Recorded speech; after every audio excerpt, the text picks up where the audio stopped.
Hi guys, DevilHunterXYZ, and I got another gift from Sony, this time the PlayStation VR2, and I got to say right off the bat, it's kind of pricey, being $550. I mean, that's even more expensive than the actual console that's supposed to be meant for. So I'm hoping it's worth it. Right now, this is just a quick unboxing of first impressions. So without further ado, of course, technically this is my second time trying to unbox this because, man, this paper sleeve is just kind of a mess. So I was gonna say screw it. I'm just gonna open it within the box itself. I might as well just keep the box as much pristine as I possibly can. So, but yeah, kind of open up like this, really. I mean, it's supposed to open up like that. I mean, granted, I could try to get it out of the box. I could, if I just had a good grip on it. But unfortunately, this thing doesn't really open that much. And of course, I don't want to open it upside down either. All right, let's see. Worst case scenario is the box is going to get torn, which it already is. So, okay. All right. Ignoring that, yeah, so what we have here, got our handy instruction manual, I guess in case you don't know how to use VR, but well, I got a USB-C cable, which actually I guess that's a good thing because this actually just uses the USB-C port on the PlayStation 5, which is good because at least it gives me some use out of it. I've not once used that port on the PS5. Okay. Got the attachable headphones onto it. Okay. I mean, actually, it's kind of a similar design to the. I mean, for the most part, it's kind of a similar design to what they had on the PlayStation, the original PSVR. Well, the second iteration of the PlayStation VR. Going to clarify that. I mean, I had both versions of the original VR. Granted, the original version that I had, it wasn't too bad. The only downside is it couldn't do 4K pass-through, and the only reason why I even got the second version is because I accidentally damaged the first version. And at the time, I was only able to get the second version through, well, Best Buy only had the second version. But, I mean, luckily, my second version, original PlayStation VR, that one still works. Granted, the padding, though, is getting worn out, unfortunately, so it's kind of a hassle trying to clean it off sometimes off my head. And I guess that kind of goes into mind. If you want to play some of the old PlayStation VR games, you're gonna have to keep the original headset and hope to God that nothing happens to it and it doesn't get damaged or whatever. Granted, I don't know how long the lifespan the original VR would last. I'm hoping quite some time. I mean, I don't know how long Sony's offering repairs on the original headset. But who knows, maybe one day they'll make the games compatible, but okay. Then of course we got our controllers.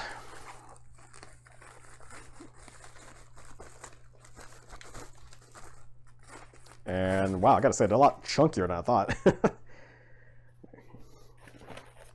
Yeah, they are a lot chunkier.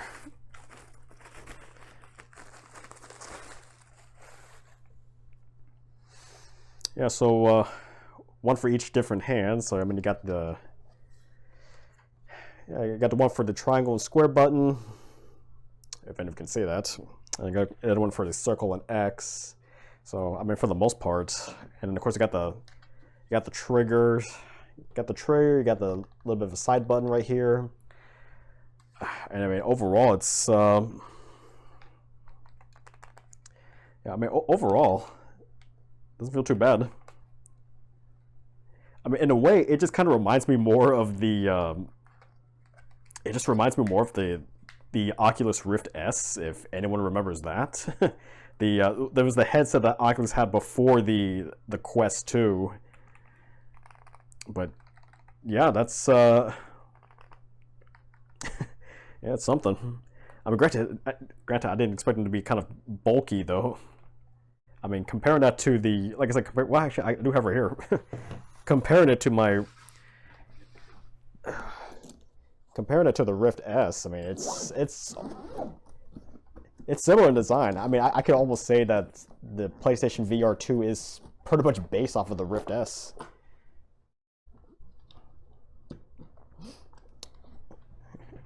Yeah, luckily I have it nearby. Yeah, but I mean, for the most part, I mean, this is what the Rift S was like, for the most part.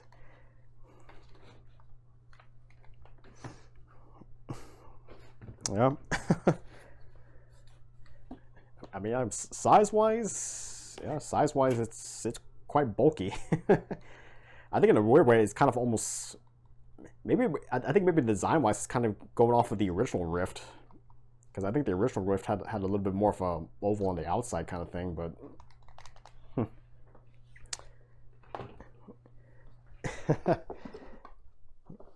and maybe one of these days I'll try to do a recording with the Rift S, but one of these days. All right. Anyway, and I know one thing else in the box is the actual headset itself.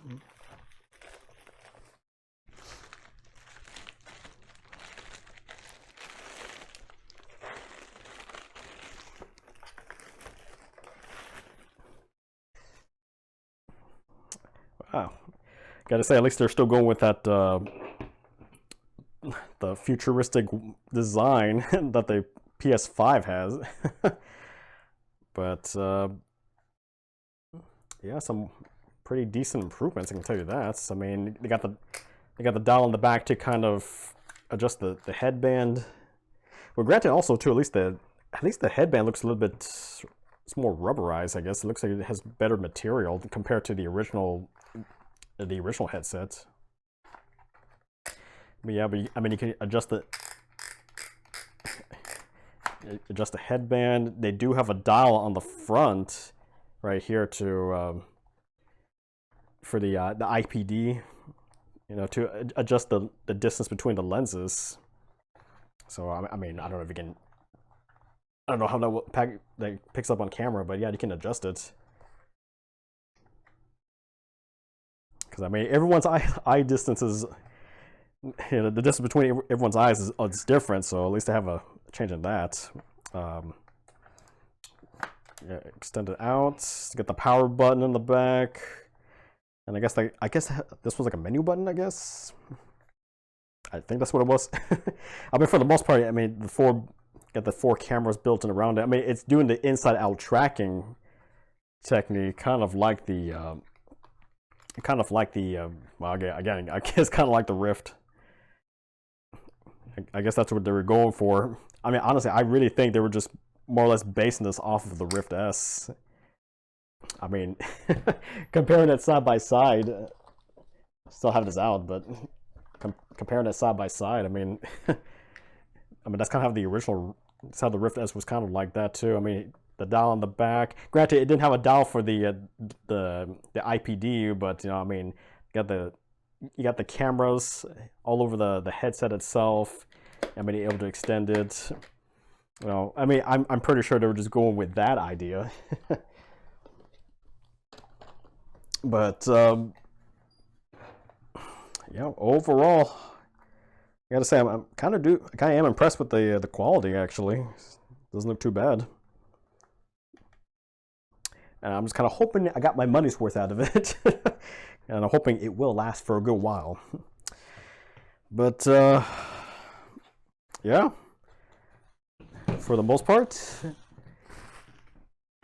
I gotta say, at least through initial impressions, I am kind of impressed by it, for the most part. I'm just kind of hoping it works out pretty well.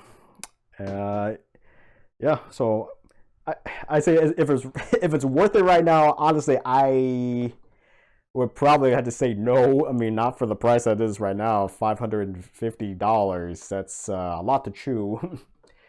And especially considering though there are people right now who still can't even get their hands on a PlayStation 5. I mean, granted, the granted, it's getting a little bit easier to find them nowadays at a more reasonable price. But there's still a lot of people who are trying to afford the PlayStation 5 to begin with. So I mean, that's kind of a huge investment to try to really jump into doing VR on top of trying to get the console. But I mean, if it has the same amount of enjoyment as the original PlayStation VR, I mean, I would say maybe down the road, if they were to do a price cut, maybe it'd be more worth it. But as it is right now, I'd say if you have the money for it, and if you really are truly invested in VR, I would say it most likely would be a step up above the original PSVR itself. So yeah, I think that's that. I mean, eventually I will do. I think the first thing I'm going to probably do is the Resident Evil Village in VR. I've been waiting to do that one for quite some time, so yeah, I might actually even consider live streaming that one too. So hopefully pretty soon I'll start getting gameplay up on that. But for this right now, yeah, it's not too bad.